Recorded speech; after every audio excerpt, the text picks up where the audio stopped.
નમસ્કાર, આપ જોઈ રહ્યા છો સીએનસીસી ગુજરાત. કચ્છ જિલ્લા ગામ વિકાસ સમિતિ ગોધરાના પ્રમુખ અરવિંદભાઈ જોશીએ પોતાના પૌત્ર પરમ લગ્નની ખુશીમાં ગોધરામાં નિઃશુલ્ક મેડિકલ કેમ્પ અને દાતાના સૌજન્યથી 11 સિલાઈ મશીનનું લોકાર્પણ કરીને પ્રેરણાદાયી દ્રષ્ટાંત પૂરું પાડ્યું.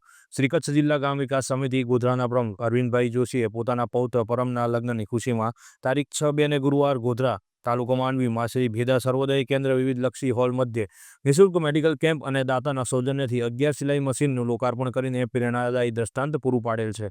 આ પ્રસંગ સાધ્વીજી ભગવંત જૈન ગુણાજીશ્રી અને શાશ્વત ગુરુ ગુણાશ્રીજી અને માંગલિક શ્રવણ કરાવીને જણાવ્યું હતું કે જે બીજાની ચિંતા કરે છે તેના જીવનમાં ક્યારેય દુઃખ આવતું નથી. તેમને અરવિંદભાઈ જોશીની અનુમોદના કરી હતી. માંડવીના મામલતદાર અને તાલુકા મેજિસ્ટ્રેટ વિનોદભાઈ ગોકલાણીના પ્રમુખપદે યોજાયેલા સમારોહમાં દાતાશ્રી માતૃશ્રી જયાવંતીબેન વિજયસિંહ ટોપરાણી હસ્તે નિરંજનાબેન અરવિંદભાઈ ટોપરાણી મૂળ માંડવીના હાલ મસ્તક ઓમાન તરફથી માંડવી અને મુદ્રા તાલુકાના જરૂરતમંદ 11 બહેનોને સિલાઈ મશીન અર્પણ કરીને આત્મનિર્ભર બનાવાયા હતા. રિપોર્ટર રમેશભાઈ ભાનુશાલી, નલિયાપડા, કચ્છ.